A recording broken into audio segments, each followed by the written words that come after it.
Hello, Monday evening. Welcome to North West Tonight with Roger Johnson. Thank you for joining us. Our top story. A volunteer security guard who raised the alarm at last week's synagogue attack says the UK is no longer safe for Jewish people. I'm worried for the future. Not for my future, but for my children and my grandchildren and their children. 78-year-old Ivor Rosenberg called police and helped barricade the synagogue doors. Also tonight, the pain of paternity fraud, why local men are calling for a change in the law to tackle the issue. The veteran DJ recovering from a stroke on leading a new campaign to raise awareness and save lives. Boss Bruce gets the boot as Blackpool try to turn around their stuttering season. And after a very stormy weekend, a much calmer week of weather. Not to say there's not some rain around, so do join me at the end of the programme. I'll give you all the details.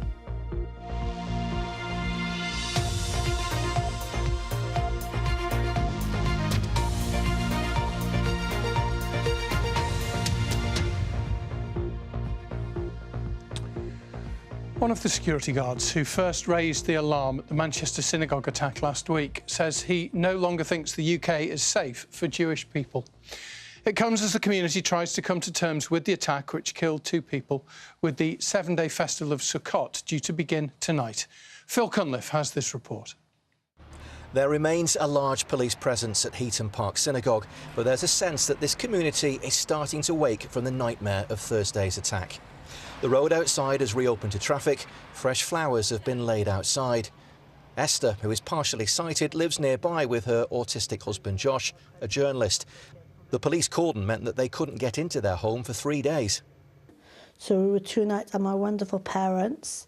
The impact I had was I had no clean clothes on me and I did not have my phone on me. It makes me feel insecure, but I don't want to feel that way. I want to get back to being what we call normality of life, and I want to be able to walk through the streets of Britain feeling a proud British female Jew. One of my neighbours Christian and another neighbour Muslim and myself were just hugging it out and saying it can't happen here. It's now possible to see a bullet hole in the door of the synagogue, fired by police as they shot at and fatally wounded the attacker, named by police as Jihad al-Shami. Ivor Rosenberg has been reliving what happened. He's a volunteer at the synagogue and was working alongside professional security guards when he saw al-Shami acting suspiciously. Alan approached him, we both approached him, and Alan said to him, "You have to get out of here. This is a synagogue and it's a holy day and we're praying." New doorbell footage appears to show al-Shami walking away before returning a few minutes later in a car. It matches the same car that police say was used as a weapon. I heard this almighty bang and I turned and I saw the car smashed into the gates. I rushed straight into the office and I dialed the police, and I was screaming down the phone at the police. We're shouting, "We're under attack, we're under attack." I don't think this is a safe country for Jews to live in. That's what happened last Thursday. Today was the funeral of Adrian Dolby, one of the 2 men killed in the tragedy. His family stopped briefly outside the synagogue. Yesterday, around 500 people attended the funeral of the other victim, Melvin Kravitz. This afternoon, Greater Manchester Police said it's stepping up its visible and undercover presence across the city. It comes as the Jewish festival of Sukkot gets underway at nightfall. Phil Cunliffe, BBC North West Tonight, Crumpsall in Manchester. Here are some of the other stories that are making headlines in the North West tonight. And a 26-year-old man has been jailed for 6 years after stealing more than £200,000 in a designer handbags fraud. Jack Watkin from Alderley Edge in Cheshire promised to buy and sell the bags for clients at a profit. He was also convicted over indecent images of children and animals. Manchester Airport's announced a new direct route to Islamabad, operated by Pakistan International Airlines, which has been banned for the past 5 years. The Civil Aviation Authority stopped it operating in June 2020 after questions were raised about the validity of its pilots' licences following a crash in Karachi, which killed 97 people. A proposed housing development in Windermere has been described as a rare opportunity to provide more affordable housing. The Windermere Gateway project will use land near the train station to build more than 200 houses and hopefully to keep young people and families in the lakes. And mountain rescue volunteers in Cumbria say a 5-hour rescue during Storm Amy on Friday put their team at real risk after a runner had twisted their ankle. Paternity Mountain Rescue is urging everyone to respect weather warnings. A police officer wrote that the Southport killer could be a terrorist 5 years before he carried out his deadly attack. The comments, which were repeated to the Southport public inquiry today, came after he had attacked a school pupil with a hockey stick and been expelled from that school for carrying a knife. Let's talk to Jonas Muller. He joins us now live from Liverpool Town Hall, where the inquiry is taking place. And Jonas, you heard today about other incidents that happened before the fatal attack last summer. Roger, evidence today has focused on the contact both Lancashire Police and Merseyside Police had with the teenager who carried out those Southport killings, referred to here as AR. He murdered 3 young girls, BB King, Elsie Stankham and Alice Da Silva Aguirre, and attempted to murder 10 others last year. Today, Andrew Bramall, who worked for the community safety team at Lancashire Police, told us about PC Paul Harrison's contact with Acorn School, who'd contacted them about concerns about the teenager. He'd been researching mass school shootings, researching beheadings, and had an unhealthy obsession, it said, with guns. It was told to refer him to the government's Prevent programme, which tries to stop terrorists. Now, we were also told just days after he went to Range High School, from where he had been expelled just months earlier for carrying knives, where he attacked a pupil with a hockey stick, and then he also had a knife on him at the time. Now, PC Harrison wrote before a meeting to decide what to do with him that nobody told me I would be dealing with terrorists, with a large number of exclamation marks afterwards. Now, the inquiry was told it could have been a tongue-in-cheek comment, but the fact that he flagged it up meant there was a potential issue of terrorism. And Jonas, you also heard today from Merseyside Police regarding its involvement in the attack at the school. Yes, that was DC Paula Murphy, who was in that investigation about the Range Hills school attack. She said that during interview, she found that his mother didn't challenge him when he was acting inappropriately or laughing when he was being questioned. She said that she felt the risk of re-offending was high, but didn't feel that Merseyside Police should manage that risk, and was later at a meeting where Prevent and Lancashire Police were also present. At this point, this is what the chair said.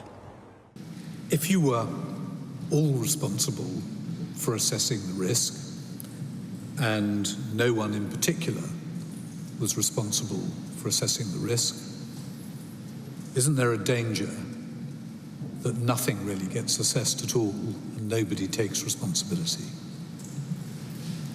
There is a danger of that, yes. Between 2019 and 2021, he was referred to Prevent 3 times, but that wasn't escalated to a program called Channel, and that was because there was no terrorist or domestic extremist ideology that was identified. This inquiry continues. Jonas, thank you. Jonas Muller there at Liverpool Town Hall. Right, let's take a look at some of the other stories that people are reading this evening from BBC News. And the firm running gas supplies on the Isle of Man is bringing its customer call centre back to the island. Island's Energy Group has been running it previously in Scotland. Rail enthusiasts enjoyed a rare sight at the weekend. Take a look at that. A steam train took to the Settle to Carlisle line to mark 150 years since the first freight service used it. And Tabitha Bennett from Blackpool is going to the Miss England pageant. That's Tabitha, and her mum Vicky did it 40 years ago. They're the first mother and daughter to reach the final. Wish her all the best. You can find out more bbc.co.uk/local news, or as always, have a look on the BBC News app. Now, a group of men from the North West have met senior politicians to try to change the laws around paternity fraud. A few months ago, we reported on the case of a woman who received a suspended prison sentence for conning her partner with a fake DNA test. Since then, several other men who saw the report have been in touch, and Kelly Foran has been talking to some of them.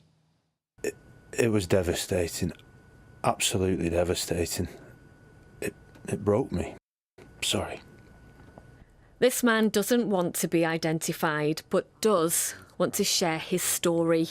The child was 7 at the time, and my ex-wife, she just told me verbally at the front door. it's like losing a child, but not through death. And it's also not just me, it affects the whole family. My mother still can't even talk about it. Campaigners want to increase public and political awareness of the issue. Do you feel like this isn't spoken about enough? I'd say this is a huge taboo subject, and this is something we found supporting people. I have had many people send me an email, ring up, want to speak to me, and then struggle to do that first call with me. The children who are at the centre of these paternity fraud cases suffer the most. They suffer the most. These men want mandatory DNA testing. Campaigners say the latest stats put paternity fraud at between 1% and 3%. It's a complex and sensitive topic. Solicitors we've spoken to say the law needs updating to be fair for all. As old as the hills, it's not really changed for a considerable number of years. And so trying to deal with issues of paternity fraud when trying to put square pegs into round holes, in that we're having to use non-specific pieces of legislation to try and achieve fair outcomes for people, it massively needs to change. We recently shared Ryan Hampson's story. His partner forged a DNA test to say he was the father, then months later forged a letter to say he wasn't. His local MP Sarah Hall chaired a recent meeting in Parliament. They all want the law updating, they say, to save the heartache they and their families have been forced to endure. Kelly Foran, BBC North West Tonight. Kelly Foran there with that report.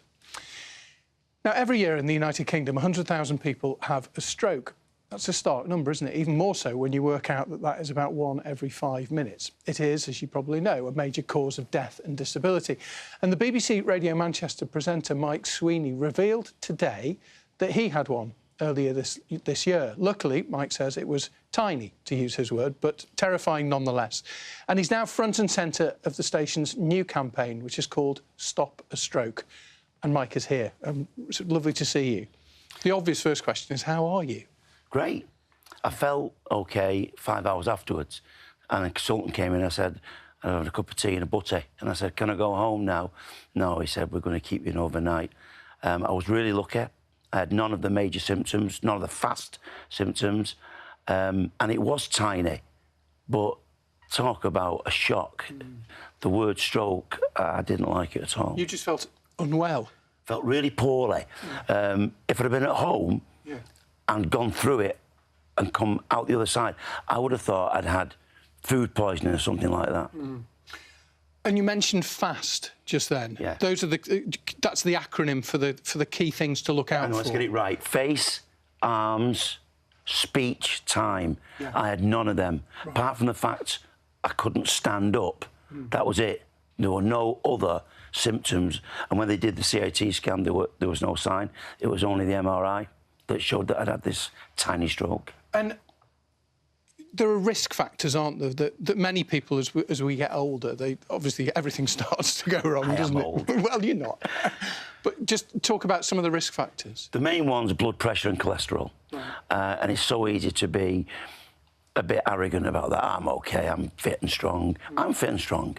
But my blood pressure was too high and I didn't do enough about it at the time. Same with cholesterol. I have a really great diet, I know I do, but my cholesterol was still too high. You've got to deal with those proactively before anything happens. And you mentioned you are fit and strong. You play football for the England. You're 78. You play. Is it over 75? Over 75. We've featured you before. I know we have. What should you do if you get any of these possible symptoms? If you get any of FAST, yeah, don't mess about. Call an ambulance straight away, because treatments are getting better. Outcomes, particularly in Greater Manchester, because I was at Southport Royal Hospital today, they've got great expertise. But the quicker, that's where time comes in, the team FAST, the quicker they can get you into that medical situation and deal with it, they can mitigate the effects of stroke. Yeah, and just to reiterate, you did mention it, didn't you? But it's a drooping face, deadness in the arm. Yeah. And your speech starts to go. Exactly, and time is of the essence. Tell us more about your campaign now, Mark. So we're going to stop a stroke, hopefully, and do that over this next month. And I've just done a film for Morning Live, which we're going to show at the end of the month, because I was filming with them when I had it. And we want to bring, it's awareness. Just as we're having this conversation, it's don't think that you're okay. If you've got any of those symptoms, so you've not got food poisoning, you've got something seriously wrong with you. No, you're not getting digestion. Get it sorted, get to hospital. It's good to see you looking so well. Thanks very much. Thank you very much. Great to be here. Yeah, it's great to see you. And like Mike said, if there's one thing we've done on the programme tonight that does anything that is a takeaway, that's it. And who knows, if it saves one life, then it is definitely worth doing. Right, the last of the major party conferences is underway in Manchester at the moment. The Conservatives have been gathering in the city. They've been there, of course, several times during their recent years in government, but they now only have 3 MPs in the region, and, of course, they need to win back voters after a poor showing in May's local elections. Our political editor, Annabel Tiffin, has been at the conference today.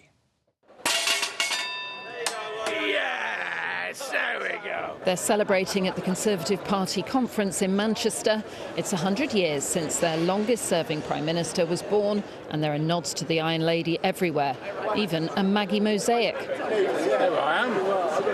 There was something about her that was more than human. I don't know if that's, but there was something very special. The past might be more palatable because this is a party in trouble, especially here in the northwest.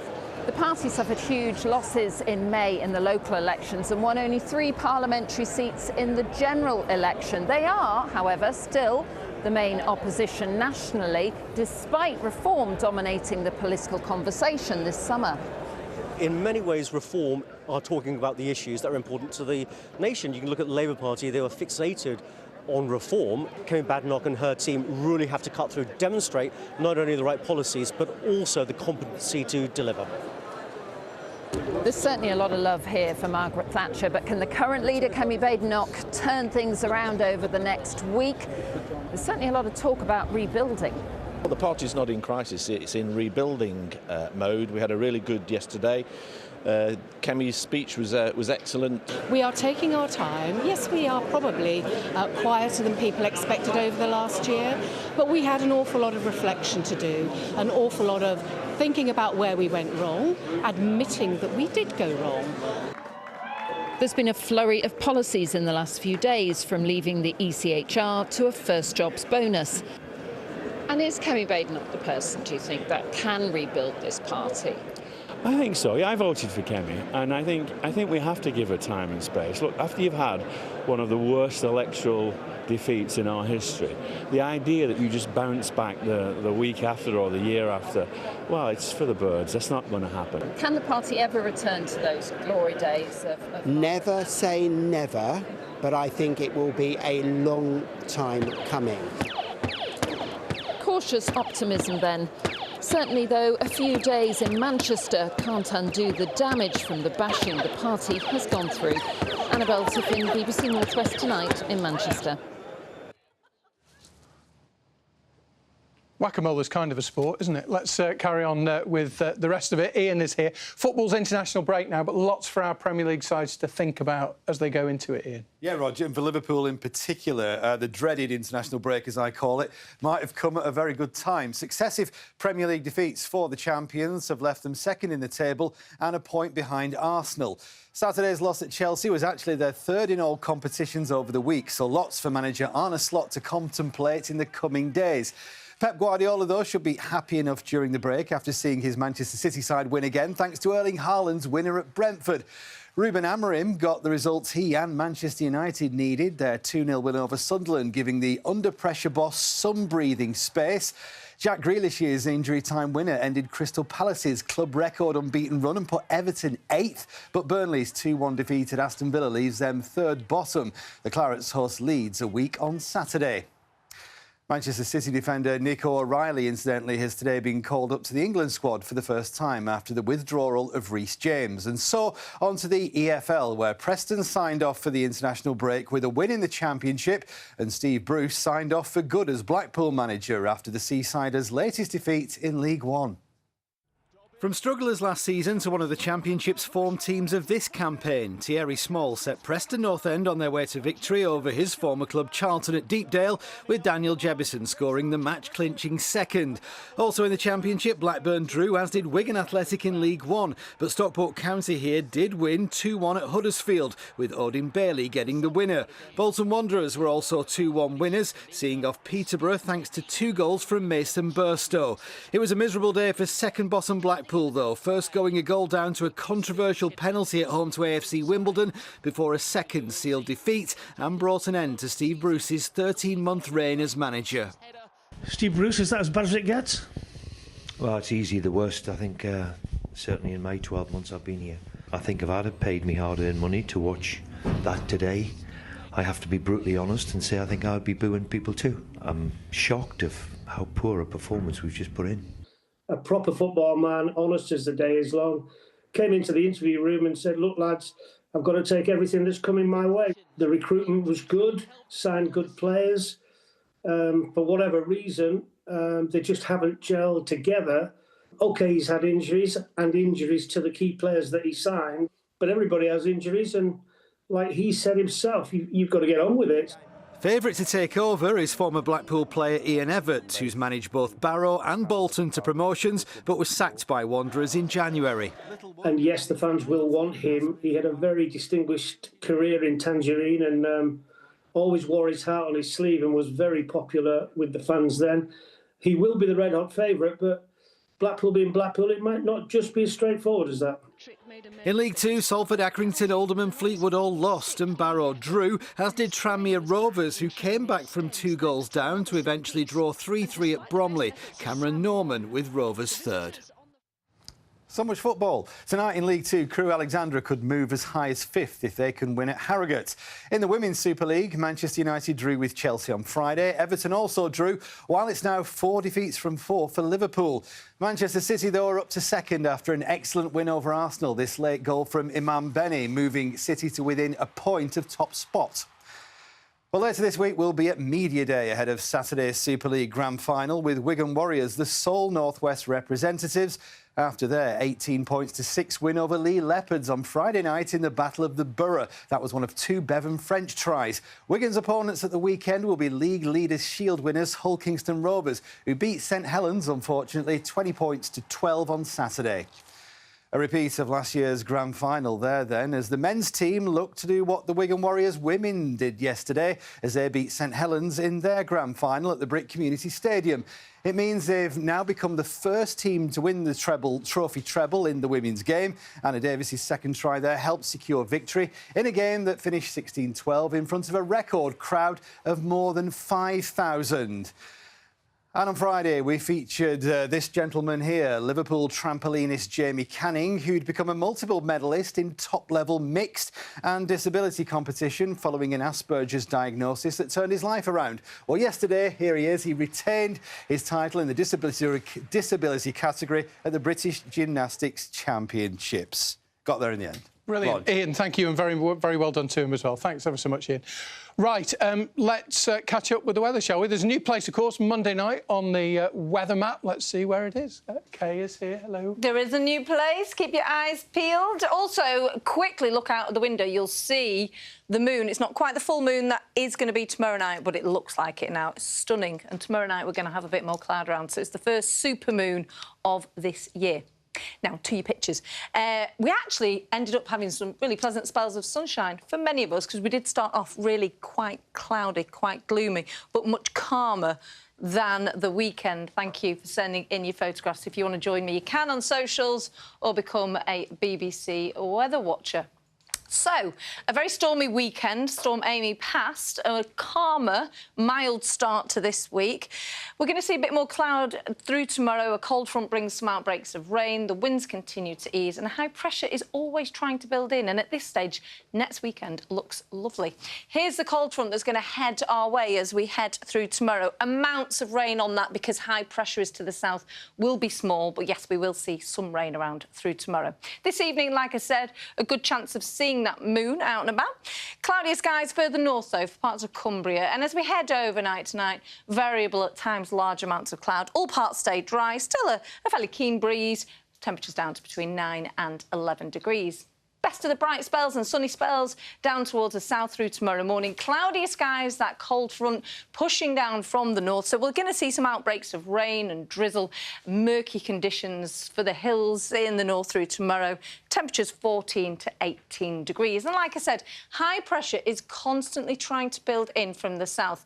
The odd little bit of rain through the week, but many of us stay dry. And into the weekend, it looks lovely at this stage. Grappenhall.